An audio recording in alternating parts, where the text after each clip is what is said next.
and welcome back to another episode of Awkwards. This time, Phil fucked off. This time out, Phil's being the awkward and he's out.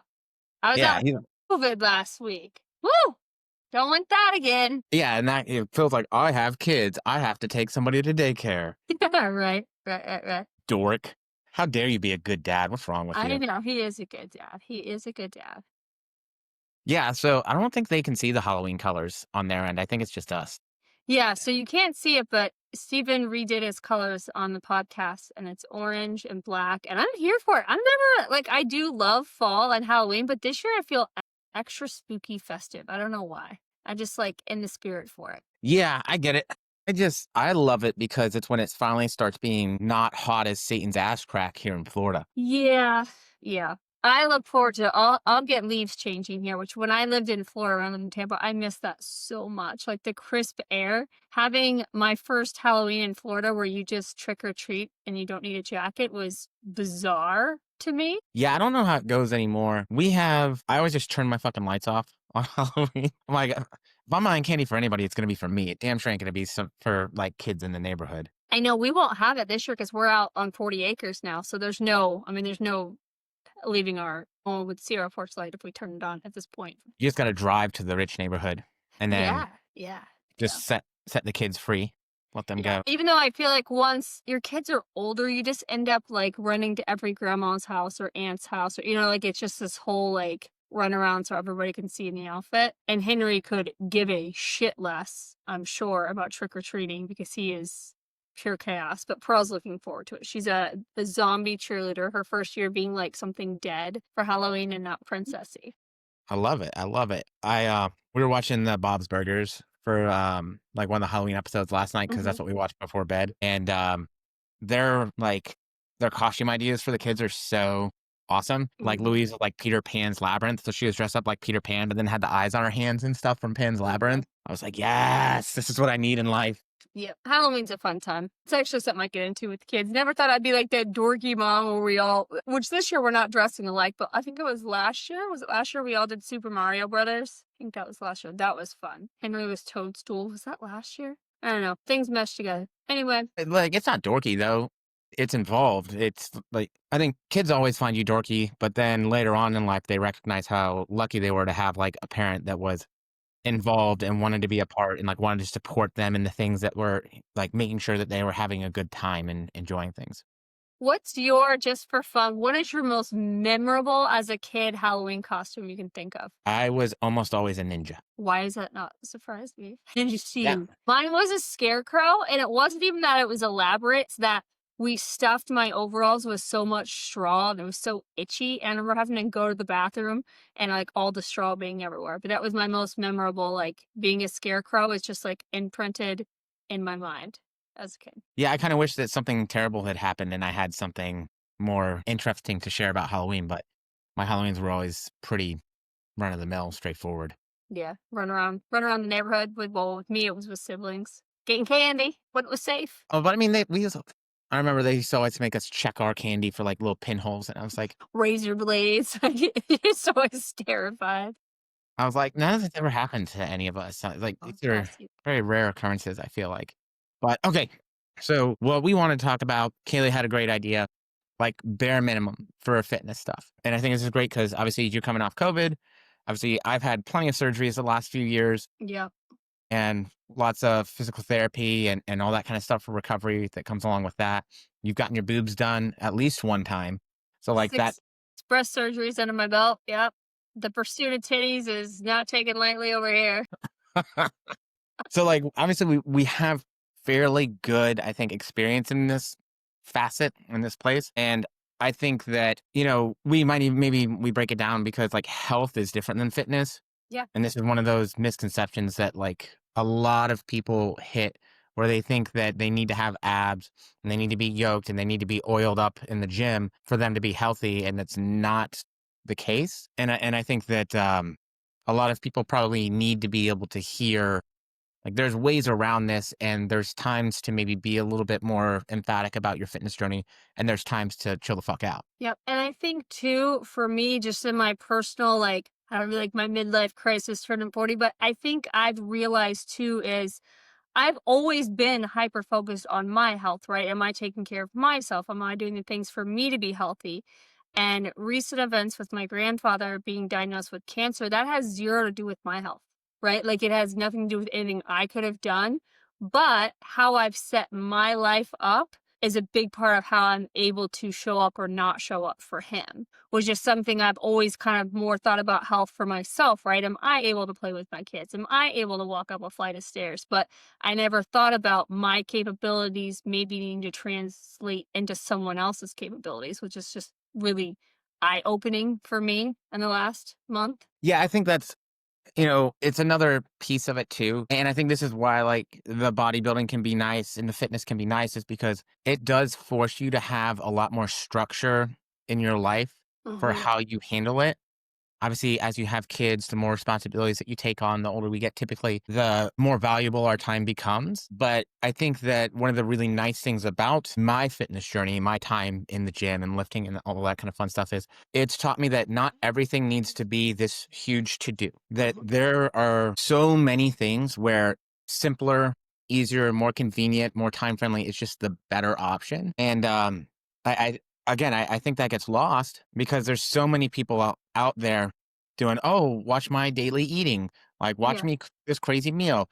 Look at all this insane recipe book, and we're gonna make black bean brownies today and stuff. And there's nothing wrong with that, but I can't do that every day, and that can't be a Yeah. part of life. So, like, simplifying a lot of the base things, like whether it's food, your fluids, whatever exercise you're going to get, allows you to have the opportunity to not have to give those things up, but still be able to take a step back and dial them back when other people do need you showing up for them. Yeah, and I've realized for myself a lot, and this is gonna sound almost sounds bad, but my bare minimal that I'm able to do is good enough right now. Like there's a time where I was very much like, there's no excuse. Not that I've ever said everybody had the same 24 hours, but I very much was in the mentality that you can figure it out if you truly want to. And lately I've been noticing like sometimes the bare minimum, like just for me, some basics, like if everything else goes to shit, I can stay hydrated, I can keep food in myself, and I can keep movement to some capacity up.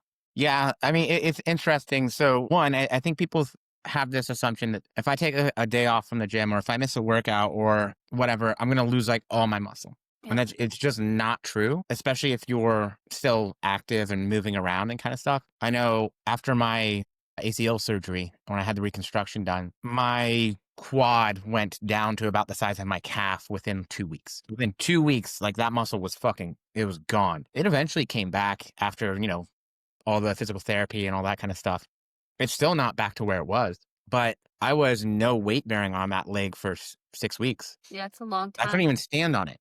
Yeah. Like, that's a difference to have something pretty much completely immobilized like that versus, okay, I'm just gonna maybe do some walking with the kids. And if I get a chance, like, oh, I'm not gonna make it to the gym 3 days this week, but I can get a body weight workout done and I can, maybe do a whole body routine another day. So, Yep. And a instead of really three cool hours, thing that I always go back to, this is why I love just getting clients and people into fitness is you can be at the top of your game, right? Like the top of a powerlifting game or your bodybuilding career, have the most muscle you've ever gotten. And sometimes life is just going to be like, surprise, bitch. And you can lose all of that. But the really cool, motivating thing is you can get every piece of it back, usually, depending on an injury or what's going on. But the really cool thing is I've lost like sometimes I'm looking at myself in the mirror and I'm like, and I don't mean this degrading to anybody, but I look like, I'm gonna say this and probably shouldn't, but like to me I look like a Pilates mom in the mirror. And I don't mean that in a negative way, but I like to see myself more muscular. And I'm like, but you know what, Kayleigh, you can get that back. There's somebody looking in the mirror who wishes their reflection was mine.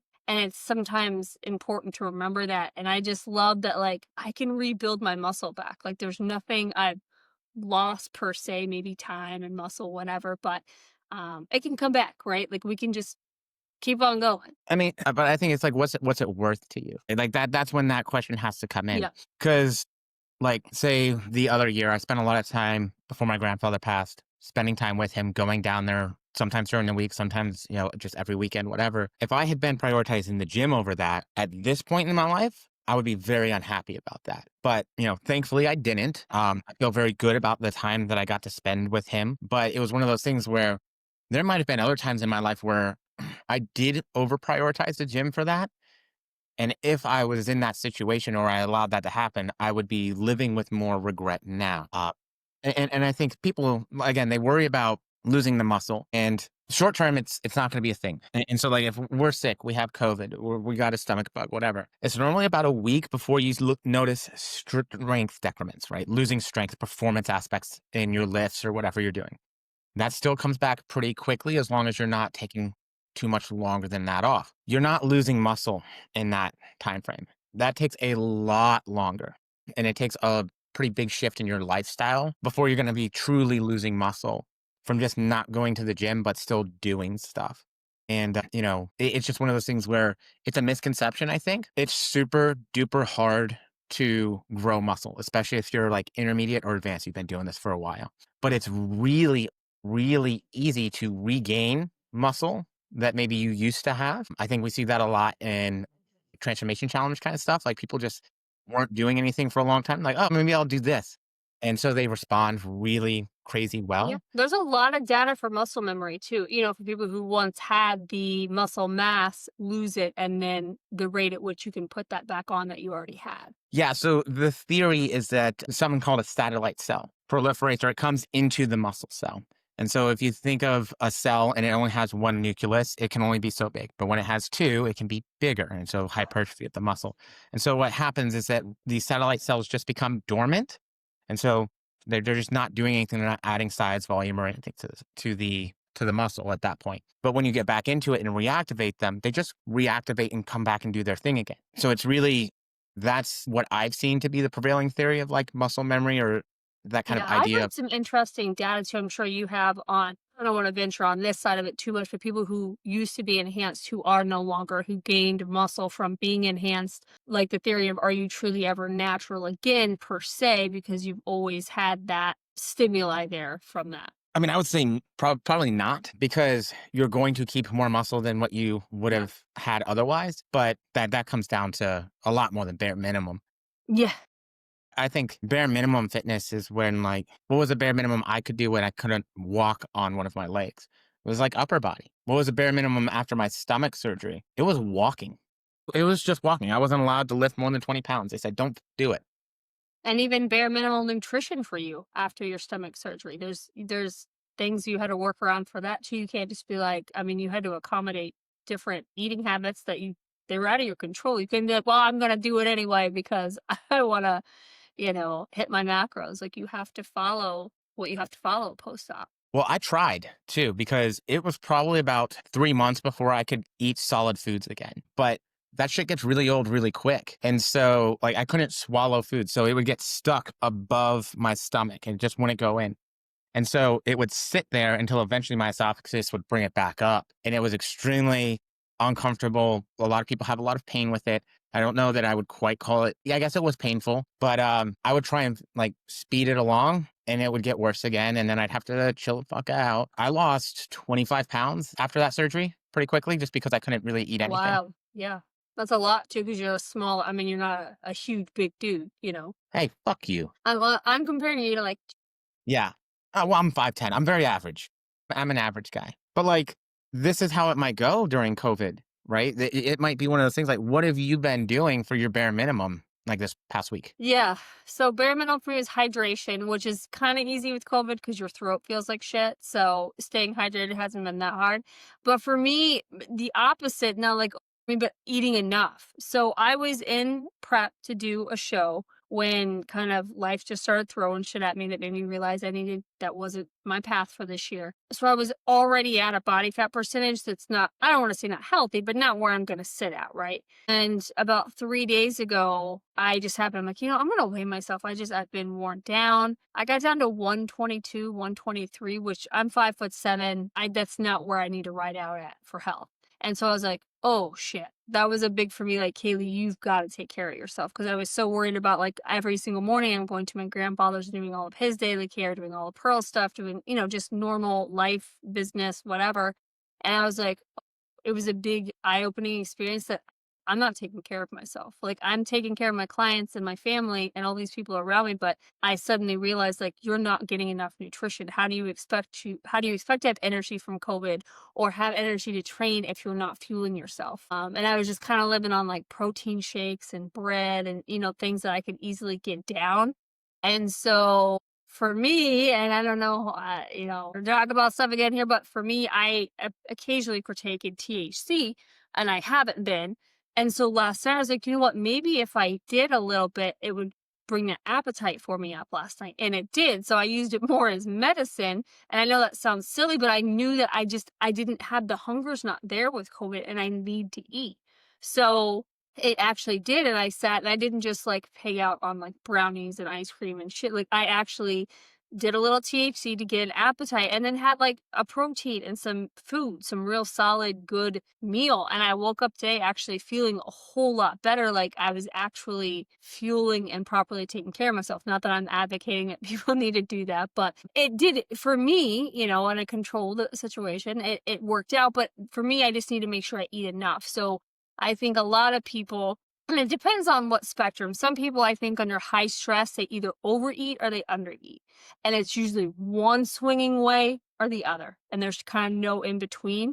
And I find that with a lot of people who have an exceptional weight loss that they want to do, it's because stress or life has, where they celebrate or, and the downfall, get sad with food. Where for me, it's I will pull from myself and give to everyone else. And so I have to recognize for myself that I need to eat more and stay hydrated. So the last week it's just been hydration, making myself kind of get out of bed, even if I don't feel like it. I mean, I'm working and running my kids around still and all that. Luckily, nobody else in my house got it.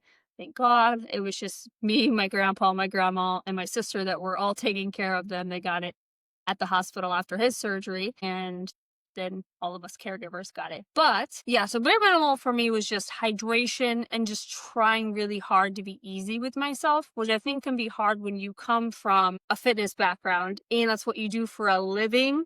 It's this hard medium sometimes where it's like, yeah, I don't want to tell my clients, like, yeah, just keep fucking off every week. Life is life. You know what I mean? Like, you can, to some point, you want to be encouraging and you want them to know it's okay, life happens. But then sometimes you do need that pull too, where you can't just keep saying like, well, it's life. I'm gonna let my health go to shit because life just keeps life and you know. Yeah, I think of it as so the way I always frame it is like bandwidth, right? We have so much bandwidth to deal with life in general. And I think this is what I found to be a good way to explain it because when we're younger, we tend to have more bandwidth. A lot of people maybe don't have kids, maybe don't have their career quite in yet, they maybe they're still in school. And so more of that bandwidth can go to other things like the fitness stuff and those kind of things. But once maybe you're married, you have kids, if you're acting as a caretaker. These things are all big responsibilities that require a lot of time, energy, thought, and emotion for most people. And so that now takes away from the bandwidth that you have to give to other things. And so life will be kind of up and down at different times to where we'll either have more or less to give to that.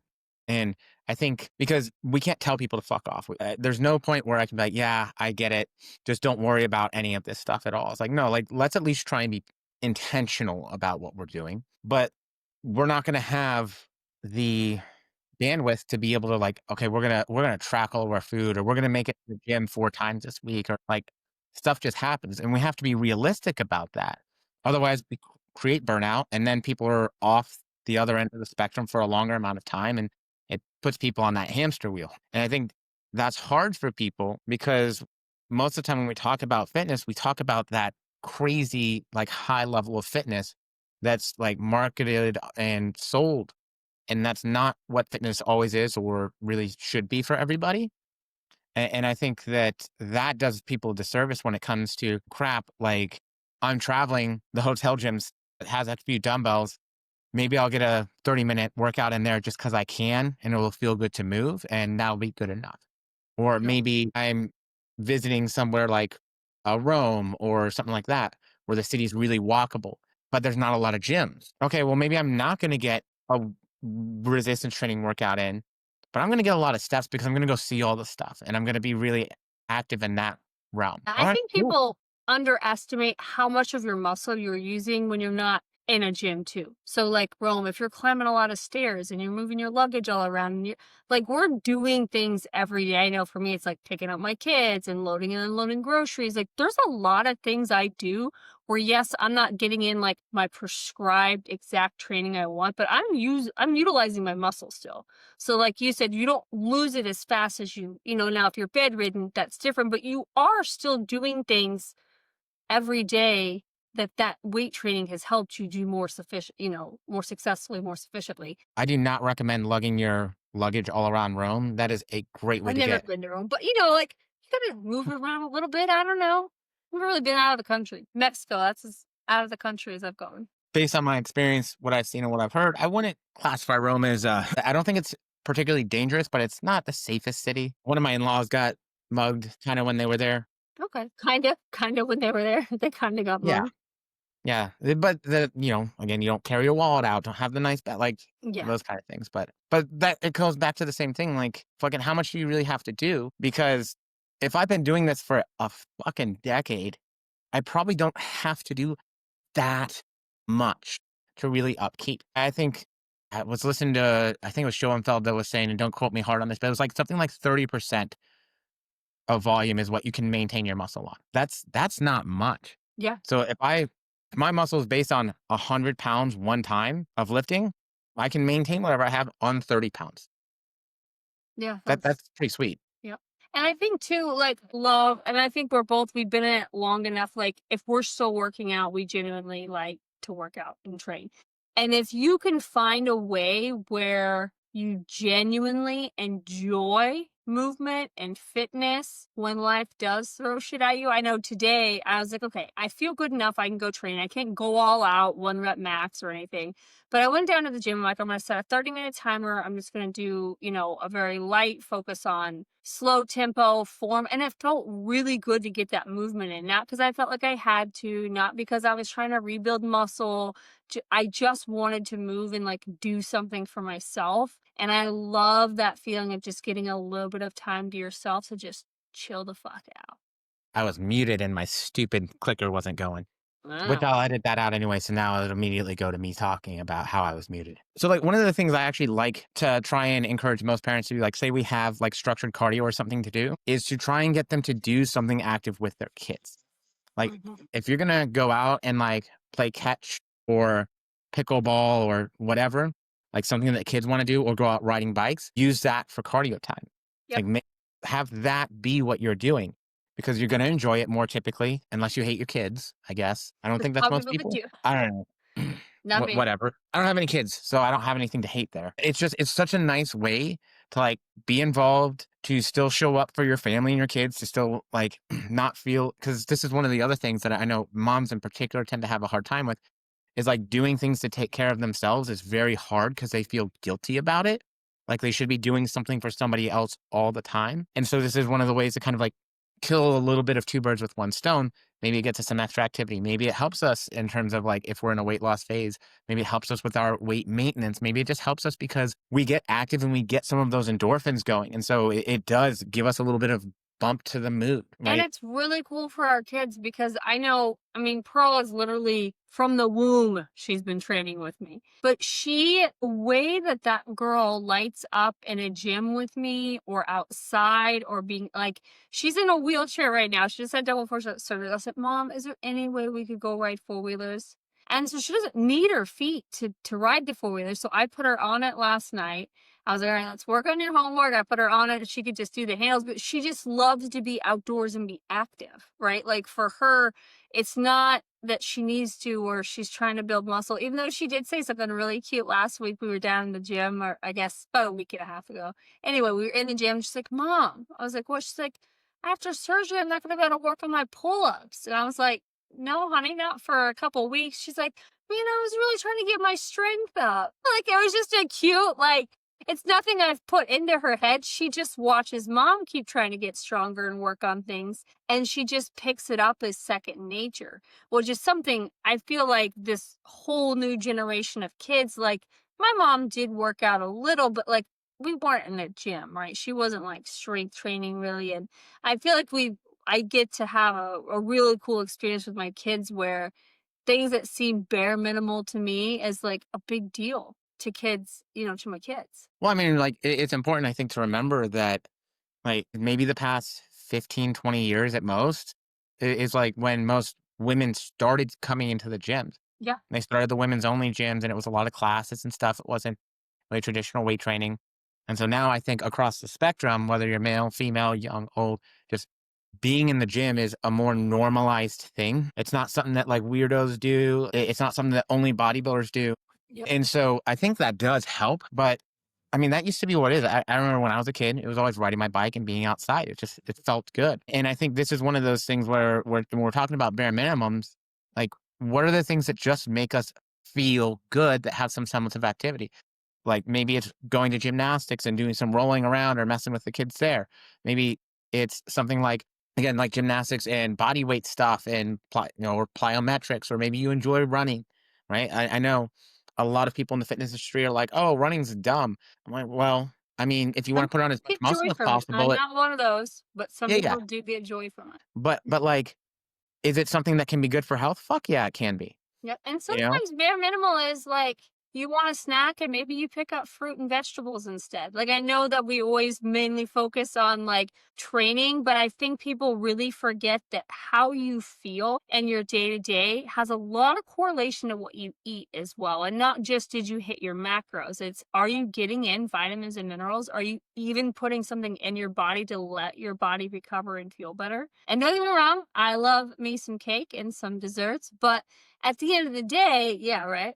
I think what I've had a lot of times with UC National, we've housed cheesecake or cupcakes or cake or and they're usually at bodybuilding shows. But just, if you kind of feel tired or sick, like maybe have some vitamin C. Maybe maybe have a little salad with your pizza that night or whatever it is. But simple little things like that add up over time too. If you added one serving of fruits or vegetables every day for a month, that's a whole lot more than you would have gotten if you didn't. Yeah, and you kind of touched on it earlier when you were talking about like I was getting my protein in, and this is because I think protein is where most people have a challenge. I think adequate protein in. The thing, the fruits and veggies are another really great point there. But if we can have a serving of veggies at dinner every single day versus not, that's great. That's a bare minimum thing. We're having some more fiber. We're having some stuff that's going to help digestion. Some of those plant based things may help for even cardiovascular health with like the phytonutrient stuff. I should not have gone to cardio metabolic like rehab for my internship in college, or cardiac and pulmonary rehab. Sorry, but like those things can benefit, but so Yes. can having protein. If you're focused on having protein, and you're like, man, I need to do my bare minimum for like my fitness goals. Protein tends to be harder to store as body fat because it's going to take more energy to break it down, whatever. It tends to keep people like full, satiated, not as hungry. And it helps us to obviously maintain muscle. But a lot of the protein also goes to like the enzymatic stuff that helps us to fight infection and to stay healthier. Yep. So normally, if I have people who are sick and they're, say, struggling on food intake, I'm like, well, try and prioritize protein for what you can. Maybe if we just get 3/4 of our normal target, that's good because we're not going to need as much if we're taking some days off at the gym and doing that kind of stuff anyways. Protein needs, I think, are lower than what a lot of people in the bodybuilding industry or the fitness Yeah, industry. what your actual minimum intake is lower than the, Yeah. 1 pound per body weight, which is kind of common. Yeah. I think the low end is even like 70% of your lean body mass Yeah. of protein intake or desired weight, whatever it might be, stage weight for bodybuilders, that kind of thing. So, but again, it helps you to stay fuller so you're not overeating on the other stuff that tends to be Yep. more calorie dense and maybe take you further away from your fitness goals. So I think just having that, and I like to really phrase that as intentionality of like, you know what? I'm not super hungry, but I need to get my protein in. I'm not super hungry, but I can put a little bit of a side of vegetables up with this meal, even if it's like a microwavable vegetables. Because bare minimum is fucking what I do with as much of my food as possible. I don't want to spend a bunch of time cooking. I got other things to do. It's I not a know. I joy of mine. wish I wish I was one of those moms that like made everything from scratch. The amount of times Jake's like, "Where's my sourdough?" I'm like, "I don't know." But I don't have time to make homemade sourdough bread. Like there's so many moving parts. Like I wish I did. And I mean I do cook things at home, but it's so funny how you think about health and you're having all these home cooked fresh, everything's organic, everything, but the time that it takes to do all of those things when both parents are working is a time I don't have. I don't have that time. And organic's more of a marketing term anyways. It's a Yeah. buzzword. It doesn't actually mean anything. That's another misconception. It's like there's chemicals in it. Technically, everything's a chemical because everything has a chemical composition. Well, and there's so much marketing wording too, where technically they're allowed to use a certain word as long as XYZ wasn't used, or there's some very, I deep dive into that quite a bit, just, because I think, one, as a coach, you want to make sure, okay, am I reporting the right information? Am I having my clients? But at the end of the day, back to the bare minimum, like just fruits, veggies, maybe they're frozen, maybe they're canned, maybe they're fresh. Like you just gotta do what you gotta do. Maybe don't do the canned vegetables if you have blood pressure issues and cardiovascular Well, you can considerations. get low sodium. You can get no Oh, salt do they? added. Okay.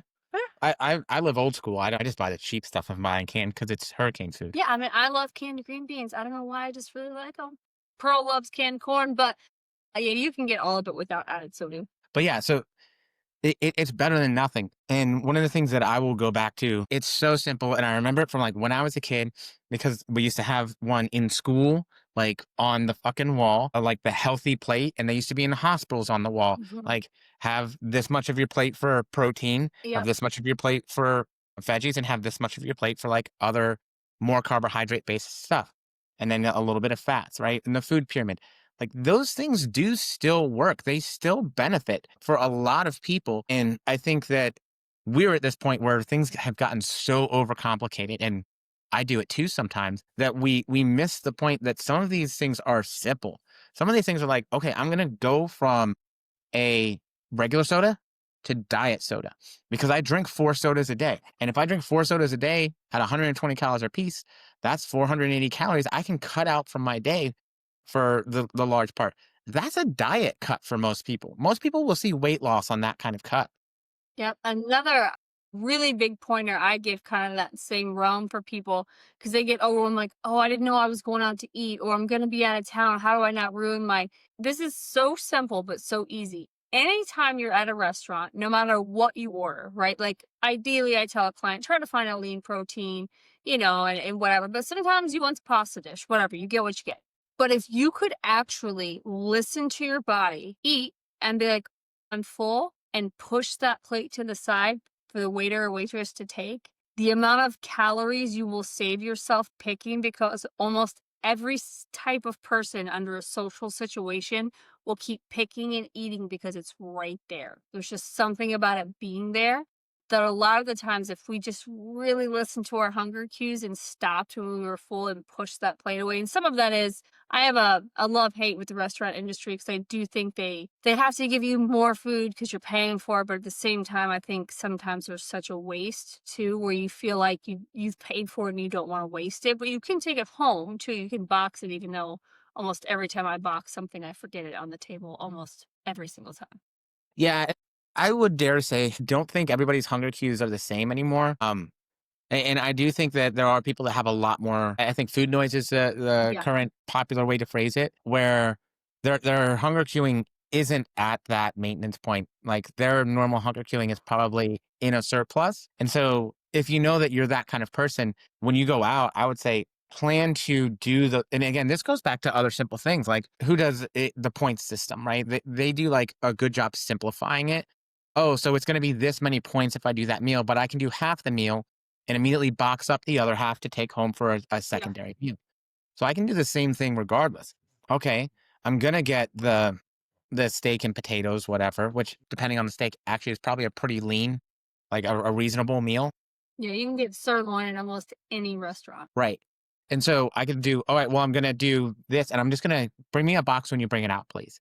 And I can immediately put half of it in the box, save it for later on another time. That way, again, maybe you're not looking at it. And it just creates like little barriers for going overboard if that's you. Yep. And And if then you you get two birds, one stone too. You've gotten two meals out of one price point, which is great as well. And I also don't understand when leftovers became unacceptable. I grew up on leftovers. Most of our meals were leftovers. When you food prep, technically every fucking meal is leftovers. Yep. Yep. um, Like all my meals have something pre-cooked in them at this point. And so I think that's another one that not only one helps you to like have bare minimum stuff is to be okay with those leftovers, but it also helps save a lot of fucking money. Groceries are not cheap anymore. Food in general.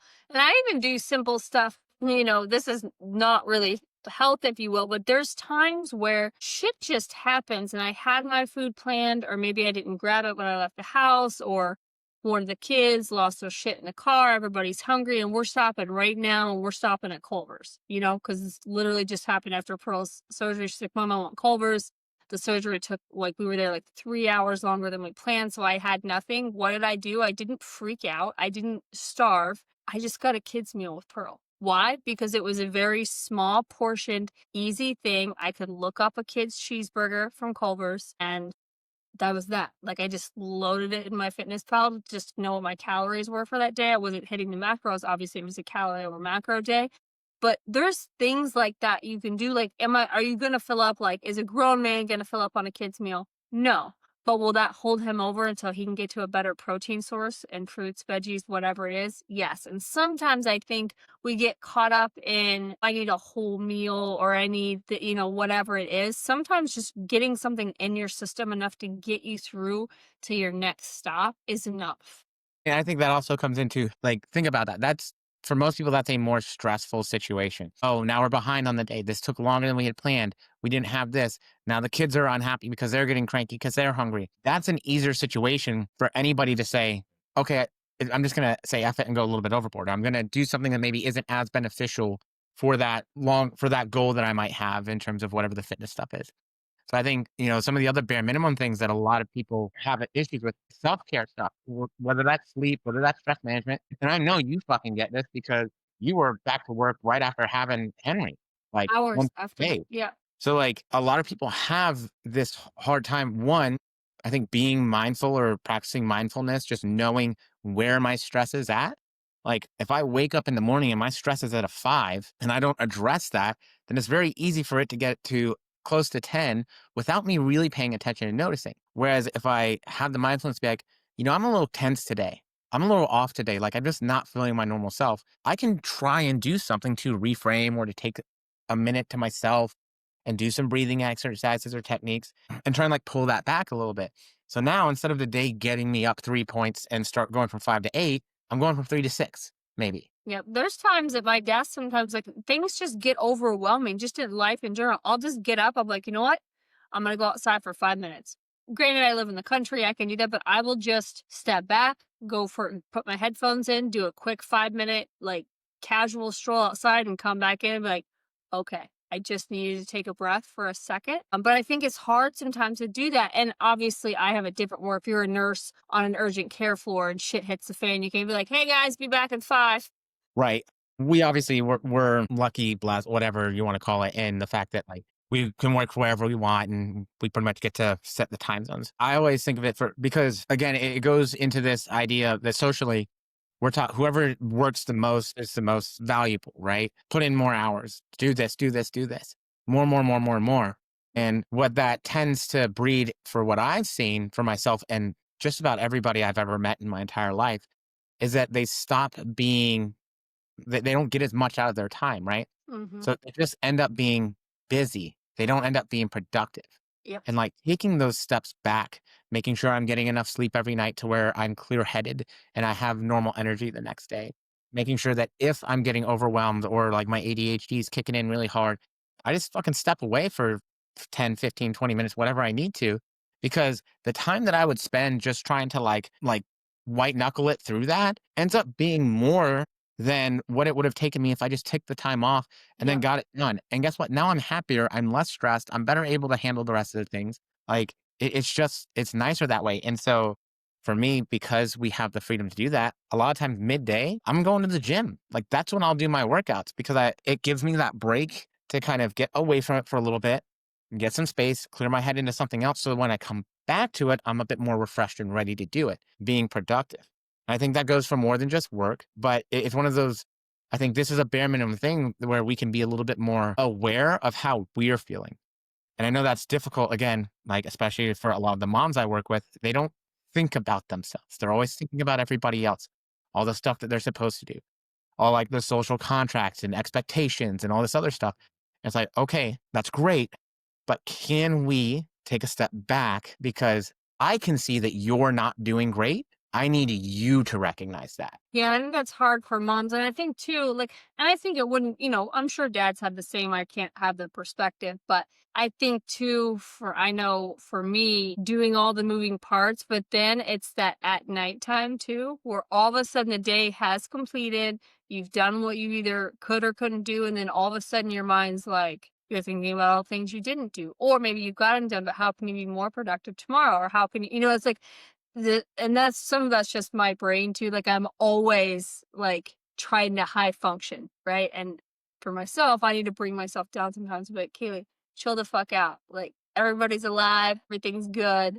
Yeah. And I think that's where it's hard because the fitness thing, the health stuff, it has to be something you enjoy. And Yeah, so whether that's hikes, whether that's like bicycling or cycling, whether that's swimming, like those are things that you probably should be having in your life to some degree because it's going to help on all facets of the stuff. And this is where I find that a lot of people have trouble with the bare minimum of like, oh, well, I don't know what to do when I'm sick, or I don't know what to do when I'm this or when I'm that. Because if they only have the idea of fitness being the gym, they miss out on the fact that like I could go for a walk, or maybe I yeah. don't feel good enough to do X, Y, or Z, but I can do A, B, and C and kind of work my way back into it. Yeah, and that's why I think it's important too. I'm again lucky. I have a full home gym, right? So for me, even being sick, I could go downstairs today. I didn't have to leave my house. But even keeping like minimal bands and a couple dumbbells, just something for some movement sometimes, I think is very beneficial because sometimes you just need like, I don't know, just feels good to get some movement in. Or maybe not even movement, but like sunlight. It feels good to get outside. I can spend most of my days and not leave the fucking house. It's not good. That And doesn't make me feel good. My eyes get all funky and like tired from staring at a screen all day. Like there's nothing good about that. And so I think with the bare minimum stuff, it really comes back down to, at least for me, what I see is sort of changing this definition of fitness from like the Mr. Olympia winner and the bodybuilders and the elite athletes and all the Olympians or that go like to the Olympics, those people, to maybe being like the guy that was shooting at the Olympics, right? Like maybe that dude, yeah, the the one who didn't sniper have guy, that glasses guy and was all the stuff. badass. Yeah. But if you think about the longevity of it, and there's no right or wrong here, but if you, let's say for 5 years of your life, you go balls to the wall, you're the most elite in whatever sport you choose. Maybe it's the Olympia, maybe it's track, whatever it is. Cross country skiing. Yeah, whatever it is. But then like that's it, right? You put those 5 years in, then you're like, I'm burnt out, I'm done, I gave it everything I had. Versus what if you spent 20 years doing more of the bare minimal, but you genuinely enjoyed that? I think the end of life might be very different in terms of long-term health. May not be. But if you focus 20 years on just like, okay, I'm trying to eat, I'm doing the best I can, prioritizing protein, fruits, vegetables, getting in movement, doing this, doing some resistance training versus just, because I think it's so easy. And I think a lot of that social media is you get so laser focused on there's a show here, or there's this here, or I'm at my peak here. And then what, I've noticed the longer I'm in it is my peak, my body isn't what my peak was in bodybuilding. And it may never get back there. It might, and I might get all that muscle back and I might feel great, but I might never get back to that peak. And so that's why for me, just being genuinely healthy and still enjoying it is important to me because I may never get back. Body dysmorphia and bodybuilding is a huge thing. Once you see yourself at your absolute best, you're never gonna forget that feeling. I don't even like using the word best there. I would say maybe most muscular and leanest because Yeah, I think that's part of the problem yeah, is we call it your best. And it's like, but that's not when I felt my best. That's not when right, I was the best husband. That's not when I performed the best. It's yeah. damn sure But not when I I was the felt best like I coach. looked my best, and I probably Yeah. didn't even, but in my mind, like, it's hard to reframe that, right? Because you're right, I was sleeping like shit, I was irritable, I was hungry, but I felt like I looked good, right? And I did, but I do like to have a little more energy too.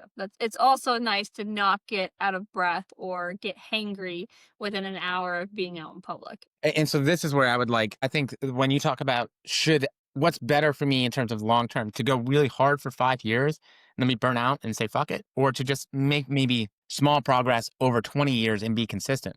I think it's pretty straightforward that the longer approach of doing the right things or most of the right things tends to be the better approach for actual like longevity, health, staying independent, like being able to do activities of daily living, that kind of stuff. Yep. Because if I stop doing it when I'm 30, what happens when I'm 60? I've had 30 years of not doing it.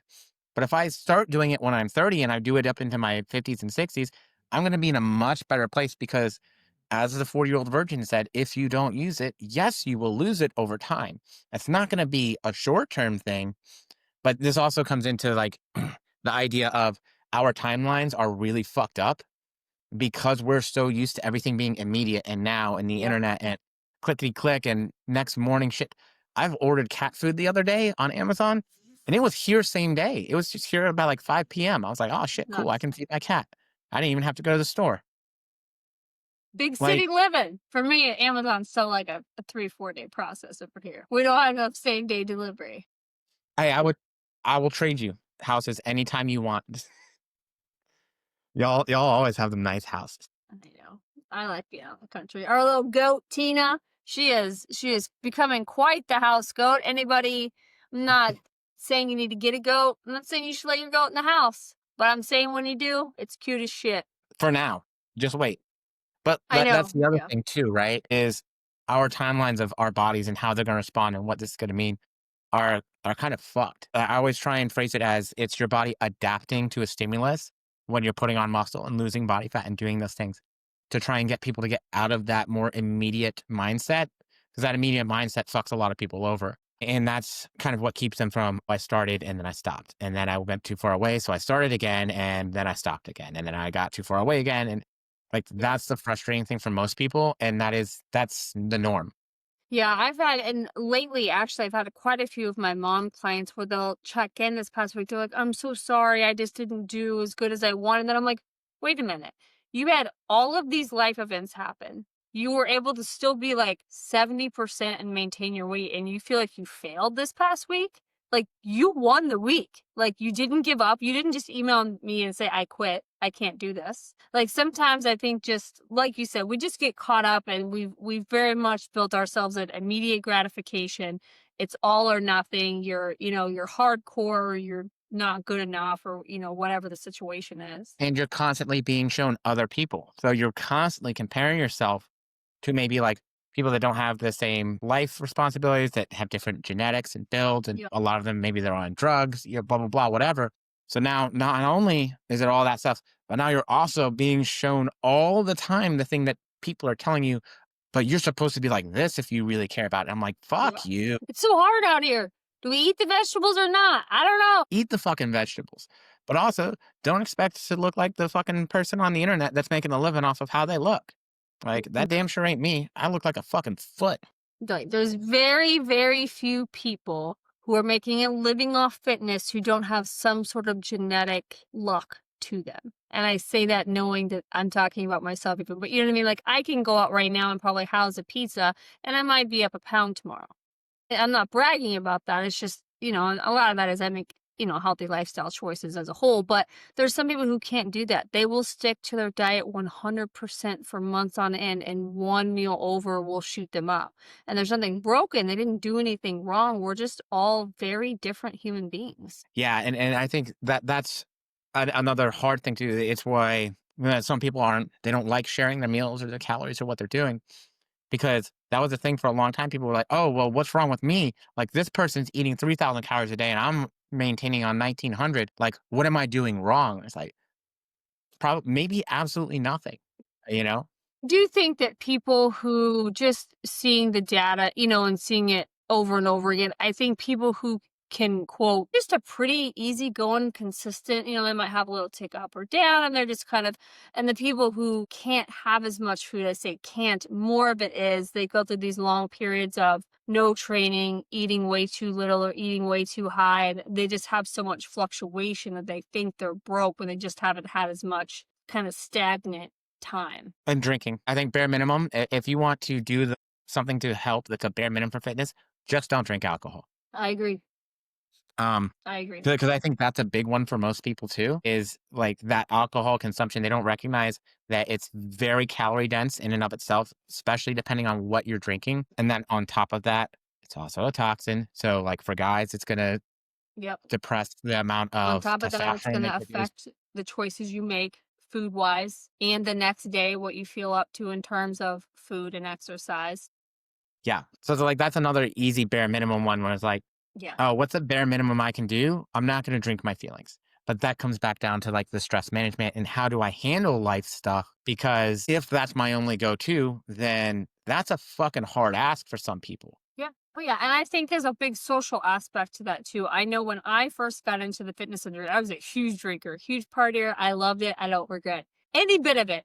However, that was a big cultural shift for me that I had to decide. And I think each person, as they get into their fitness journeys, has to decide. And there's no right or wrong there, but there's going to be people that are not going to be on board with you drinking less. And that's a really shitty aspect of life. But there's some people who see you as weak for wanting to better care for your health. It's a bizarre, weird thing because it saves you money. You feel better. You typically make better choices.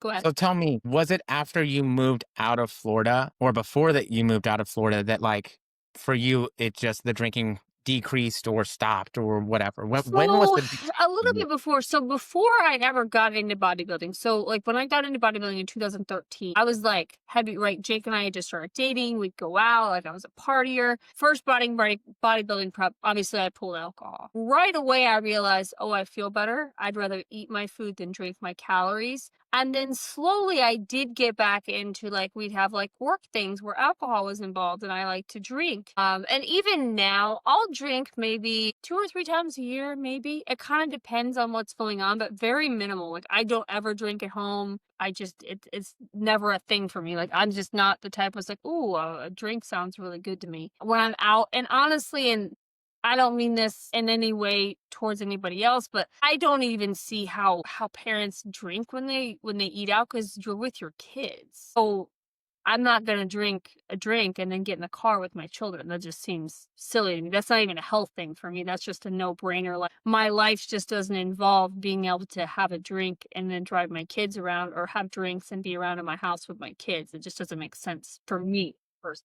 Yeah, yeah. Because I mean, one of the one of the first stories of when we met was at that party Mhm. when we were like up drinking till like 2 or 3 in Yeah. the morning. But I know for me, honestly, it was when I started spending more time, I think, by myself. And when I was a little bit, I think there was this period of time where I was pretty fulfilled and happy. I realized that a lot of times I drank, it was because I had like that social anxiety. Yeah, it's And a real easy way in a social situation. I think we both have a little social anxiety where it's an easy kind of, I don't know what to say, how to word that, but it's an easy, it's a social lube. yeah, social loop, if you will. Yeah, yeah, yeah. But I think for me, a lot of it was just maturing and realizing like I'm interesting even without alcohol. And I know that sounds like super stupid, but like just once you're more, I think being training and working out and being healthier gives me confidence. And that confidence in turn lets me know that I don't need the alcohol for confidence. I don't know if that makes sense, but I know a lot of my earlier drinking was 1000% because I was socially awkward. I wanted to fit in. You know what I mean? Like I didn't feel like people would accept me as my sober self. I know that sounds silly, but in my early 20s, that's just how I felt. And when I first got into bodybuilding, I remember some of my friends saying, if you're not going to drink, don't show up. That seems crazy to me. But also, I think one of the things that shifted it for me is I got fucking pissed at everybody always wanting me to drink because I would be boisterous and loud and whatever. And I'm like, the fuck is wrong with me normally then? You don't like fucking normal me? I know. Like, you're supposed to be my friends. And then anymore, I get like 2-day hangovers. Usually, my one time a year, my friend has this huge party every fall. It's like this, everybody dresses in formal dresses. It's almost like an adult prom, but it's fun. And everybody drinks. It takes me like 2 days to get over that. And every year, I'm like, why did I do this again? Why did I yet again wake up? Which now I've gotten pretty good where it's like I stay hydrated. A bare minimum for me if I'm drinking is between every alcoholic drink I'll have water. And even for me, I'm having like 3 drinks and feeling hungover. Like, it doesn't take a whole lot. And I had wine, it's been about a year ago. I had 1 glass of wine with a friend. I woke up the next day and both of my eyes were swollen shut. And I was like, cool. So this is midlife, I guess. But it's just our bodies just I don't think it enjoys the alcohol. I just don't think it's a toxin that it really likes. I mean, it can kill you if you drink too much, so, I mean, probably not. and addiction runs in my family too, so I've never been too far over on, like, I very much have no desire to be addicted to anything outside of fitness, because I would say I do have an addiction to that maybe slightly, but I think I've always had that in the back of my mind too, where I've never let anything in that realm get too far because I just having a family and even if I didn't have a family, that's just not something I'm interested in. All right, so the fitness addiction is a different one to talk about, but I would disagree with you. I don't think you have a fitness addiction simply because of the fact that like your entire idea that this is what we should talk about today and like how we shouldn't feel bad and I can take some days off, that would tell me that you don't have an addiction to it.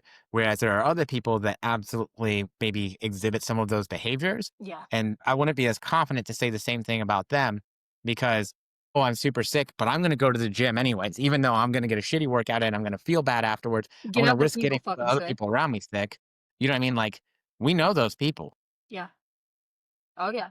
Yeah, and I think I say I'm addicted to it, but I think it's just something I really enjoy. Like, I cannot do it, and I'm okay.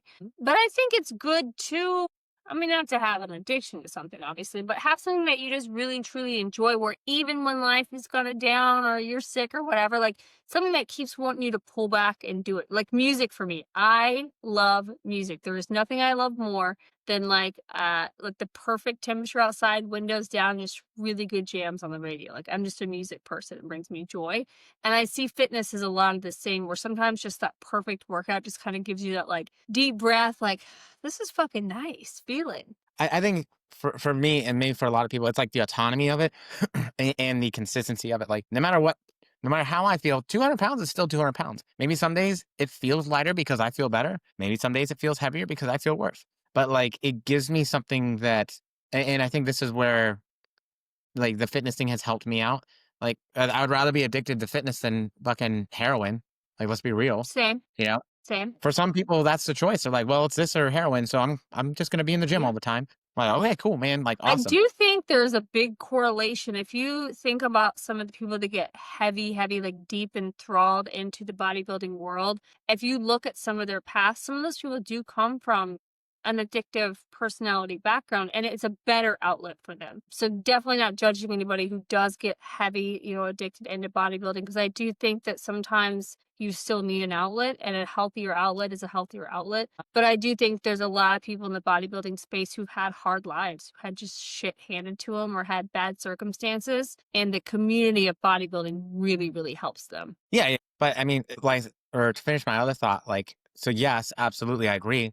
But two, like, it gives me something that's consistent. So, like, if life is fucking popping off and there's a bunch of stuff that I didn't expect or things that I can't necessarily control, like being able to go sit back into that kind of like home base of, I know what this is. I know Yeah. what to expect. I know what's going to happen. I know what's going on here. Like that can be really therapeutic sometimes. And so I think that when we're talking about the bare minimum stuff, like sometimes the bare minimum is just to get a little bit of that time to yourself. Maybe it's not in the gym, but it's something that brings you back to that home base when things are really difficult. I try and say if I have a window of what's homeostasis and what's normal, sometimes life goes above, sometimes it goes below. It just happens. But if I'm always above and below, that's a problem.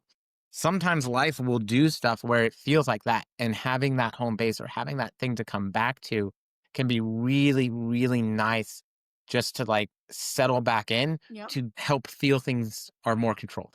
And I think the bare minimum for me makes it to where we all know me and I just do what I want. But being able, like, What? I am known to go to Lowe's for no reason and just start buying a bunch of shit I don't need, like 20 bags of mulch, flowers. But you know what? As a small female, I can do all of that because of fitness. And that's fun for me. Like, that brings me a lot of joy that there's things. And I know for men, most men can carry their own stuff and do their own stuff, and so can women now. But I think it's empowering as a woman too to love fitness and make it a part of your life to where maybe yes, we can ask for help, and yes, we should ask for help sometimes. But sometimes too, if we want to buy the big ass mirror at Sam's for no reason, we can load it in our car because we can. And then we get home, we're like, surprise, husband, I don't know where this came from. Yeah, unlike my dumbass who's like, I need a tool bench and sticks it in the back of my hatchback, hanging out halfway, drives like 2 miles home, and then expects to get it out of his fucking car by himself like an idiot. Jillian's there when you get home. Nah, I got a neighbor. Mm. I always asked for help. So, all right, so let's call it there for today. I thought that's solid. Yep. And All right. then, as always, like, subscribe, blah blah blah blah blah. Comment with ideas, message us.